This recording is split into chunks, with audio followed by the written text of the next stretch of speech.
Once again, very good evening to all my dear exam fighter family member, जहाँ पे आप JSSC CGL की तैयारी प्रत्येक इवनिंग में कर रहे हैं। और हम लोग जेएसएससी सीजीएल के पेपर थर्ड की तैयारी को स्टार्ट कर चुके हैं। पेपर थर्ड की तैयारी जीएस को हम लोगों ने स्टार्ट कर दिया है और इंडियन पॉलिटी को हम लोगों ने पढ़ना प्रारंभ कर दिया है। अभी कुछ ही समय पहले आप लोगों ने इंडियन पॉलिटी का एक बहुत ही महत्वपूर्ण चैप्टर संविधान निर्माण प्रक्रिया को पढ़ा और इसके बाद उससे रिलेटेड 10 मल्टीपल चॉइस क्वेश्चन आपके सामने रेडी हैं। और मैं चाहूँगा आप लोग बिल्कुल मेरे साथ जुड़कर इनका आंसर देने का प्रयास करेंगे। जब भी आप इसे देखें तो मेरे बताने के पहले ही आप आंसर देने का प्रयास करेंगे। इससे आपको अपने तैयारी को जज करने का मौका मिलेगा। तो स्टार्ट करते हैं आज का 10 इंपॉर्टेंट मल्टीपल चॉइस क्वेश्चन जो अभी हम लोगों ने पढ़ा है उसी चैप्टर से, संविधान के निर्माण चैप्टर से। तो पहला मल्टीपल चॉइस क्वेश्चन आपके सामने रेडी है, जो बिल्कुल हैंड रिटन अभी तुरंत जैसा ही चैप्टर खत्म हुआ उसके बाद इसे तैयार किया गया। काफ़ी मेहनत से आप लोगों के लिए, स्पेशल आपके एग्जाम के लिए तैयार किया जा रहा है मेरे साथियों। और बस एक गुजारिश है, आप अगर जेएसएससी सीजीएल की तैयारी अच्छे से करना चाहते हैं, जीएस को धारदार बनना चाहते हैं, बिल्कुल एग्जाम फाइटर नंबर 1 के साथ जुड़ें और चैनल को जल्द से जल्द दोस्तों सब्सक्राइब कर दें। इससे हम लोग जो मेहनत कर रहा हूँ इसका सेटिस्फैक्शन मिलेगा और मैं और दुगने उत्साह से और जोश के साथ और अच्छे से अच्छे आपके लिए वीडियो बना के लाऊंगा। अच्छा से अच्छा आपको एग्जाम में लाभ पहुंचे इसका प्रयास करूंगा। तो चलिए आज का पहला मल्टीपल चॉइस क्वेश्चन आपके सामने रेडी है। संविधान के निर्माण के लिए संविधान सभा के सदस्यों का चुनाव कब संपन्न हुआ? संविधान के निर्माण के लिए संविधान सभा के सदस्यों का चुनाव कब संपन्न हुआ? तो टोटल कितने मेंबर चुने जाने थे? 389। तो 389 मेंबर को चुनने के लिए इसका जो चुनाव हुआ संविधान सभा का वो कब हुआ? 1945 में, 1946 में, 1947 में या 1944 में? इसका राइट आंसर आप देने का प्रयास करेंगे। इसका राइट आंसर मैं बता देता हूँ, 1946 में, 1946 में चुनाव हुए, क्योंकि 1945 में होने का सवाल नहीं था, क्योंकि कैबिनेट मिशन ही 1946 में आया था। कैबिनेट मिशन 1946 में आया था, इसलिए ये 1945 1944 तो होगा ही नहीं। ये दोनों में चांस था, लेकिन 1946 में ही चुनाव हो गए थे संविधान सभा के सदस्यों का, 389 मेंबर्स का। चलिए आगे बढ़ते हैं। पाकिस्तान के भारत से विभाजन हो जाने के बाद भारत में संविधान सभा के सदस्यों की संख्या कितनी शेष रह गई? जब पाकिस्तान का निर्माण हो गया, पाकिस्तान का भारत से विभाजन हो गया, तो संविधान सभा के जो 389 मेंबर थे, 389 मेंबर तो टोटल थे, संयुक्त भारत का ये मेंबर थे। लेकिन जब पाकिस्तान का भारत से अलग हो गया, पाकिस्तान का विभाजन हो गया भारत से, तो इनकी संख्या में कमी आई। तो वही आपसे पूछा जा रहा है कि विभाजन के बाद संविधान सभा में सदस्यों की संख्या कितनी रह गई? तो विभाजन के बाद दोस्तों सदस्यों की संख्या 299 रह गई थी। टोटल 299 मेंबर रह गए थे, जिसमें से तो हमारे इसका भी हम लोग डिवीजन कर लेते हैं। अगर क्वेश्चन आपसे ये पूछा जाए, 299 मेंबर इंडिया में रह गए पाकिस्तान के विभाजन के बाद, इसमें से ब्रिटिश प्रांत के कितने और देसी रियासत के कितने? तो 229 229 रह गए कहाँ के? ब्रिटिश प्रांत के। और यहाँ पे 70 रह गए देसी रियासत के, देसी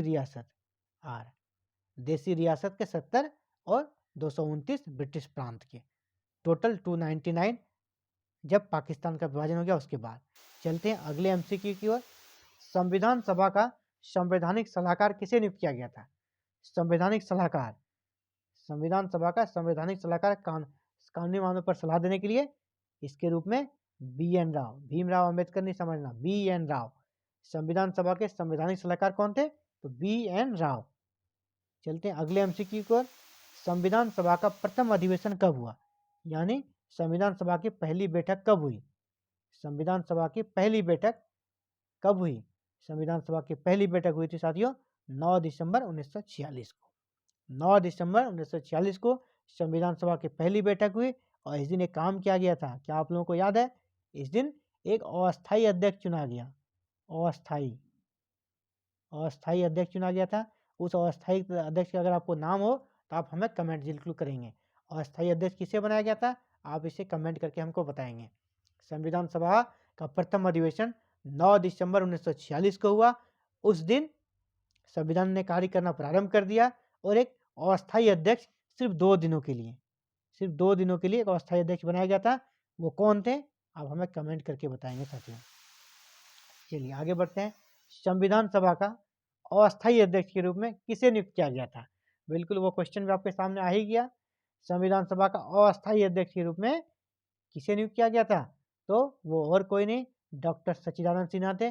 सबसे उम्रदराज व्यक्ति थे, बिहार से संबंधित थे और इसे संविधान सभा का अस्थायी अध्यक्ष बनाया था। और कब बनाया था अगर ये पूछा जाए तो ये कब बनाया था? अभी हम लोगों ने पिछले क्वेश्चन में देखा 9 दिसंबर 1946 को संविधान सभा का अस्थायी अध्यक्ष डॉक्टर सच्चिदानंद सिन्हा को बनाया गया था। 9 दिसंबर 1946 को संविधान सभा की पहली बैठक के दिन और सच्चिदानंद सिन्हा। और पूछा जाए संविधान सभा का अस्थायी अध्यक्ष तो आप इसका आंसर बताएंगे हमें। उद्देश्य प्रस्ताव जो ऑब्जेक्टिव रिजोल्यूशन था संविधान सभा के पटल पर किसने प्रस्तुत किया? उद्देश्य प्रस्ताव को किसने रखा था, जिससे कि ऑब्जेक्टिव रिजोल्यूशन भी कहते हैं। और बाद में यही उद्देश्य प्रस्ताव क्या बन गया? भारत का प्रस्तावना। यही उद्देश्य प्रस्ताव ही प्रस्तावना बन गया। इसे किसने पेश किया था? तो जवाहरलाल नेहरू ने पेश किया था प्रस्तावना को। चलिए आगे बढ़ते हैं। संविधान सभा के अध्यक्ष कौन थे? मैंने पहले भी कहा संविधान सभा का अगर आपसे अध्यक्ष पूछा जाए तो और वहाँ पे अस्थायी कुछ नहीं रहे तो इसका आंसर होगा डॉक्टर राजेंद्र प्रसाद। संविधान सभा के अध्यक्ष कौन थे? डॉक्टर राजेंद्र प्रसाद। इसी प्रकार संविधान सभा का जो प्रारूप समिति बना, प्रारूप समिति में कुल कितने सदस्य थे? संविधान के प्रारूप समिति में कुल कितने सदस्य थे? तो इसका राइट आंसर 7। 1 + 6, एक अध्यक्ष प्लस 6 अन्य सदस्य थे, कुल 7 सदस्य थे। और इसके अध्यक्ष कौन थे प्रारूप समिति के? डॉक्टर भीमराव अंबेडकर, जिसे संविधान का पिता भी कहा जाता है। भारतीय संविधान को कब पारित किया गया? आप यहाँ इस टर्म को देखेंगे पारित, बहुत ज़्यादा हड़बड़ी में कभी कभी यहाँ पे गलती हो जाता है आपसे। संविधान सभा को कब पारित किया गया? अगर आपसे पारित पूछेगा तो क्या होगा इसका आंसर? 26 नवंबर 1949। संविधान सभा को पारित किया गया 26 नवंबर 1949। अगर पूछा जाएगा संविधान को लागू कब किया गया, अगर पूछा जाएगा भारतीय संविधान को लागू कब किया गया, इसका आंसर क्या होगा? आप बिल्कुल हमें कमेंट करके बताएंगे भारतीय संविधान को लागू कब किया गया। तो इसका राइट आंसर क्या होगा? आप कमेंट के माध्यम से आंसर दीजिए। और यहाँ पे आंसर इसका राइट आंसर भारतीय संविधान को पारित कब किया गया? तो 26 नवंबर 1949 इसका राइट आंसर होगा। इसी प्रकार आज का एमसीक्यू का लास्ट क्वेश्चन है साथियों, भारतीय संविधान के निर्माण पर कुल कितने रुपये खर्च हुए थे? 1950 में जब भारत का संविधान बन गया तो कुल कितने रुपये खर्च हुए थे? तो 64 लाख। उस दौर में 64 लाख खर्च हुए। तो आप अभी 10 मल्टीपल चॉइस क्वेश्चन को देख रहे थे एग्जाम फाइटर नंबर 1 पर। तो एग्जाम फाइटर नंबर 1 आपके तैयारी को धारदार बनाने के लिए आपके साथ है। बस आप चैनल को सब्सक्राइब कर दें और हमारे साथ जुड़ जाएं, हमारे मनोबल को ऊंचा करें। आपको 1 नंबर की तैयारी इस चैनल के माध्यम से कराई जाएगी। Thank you for watching this video. धन्यवाद।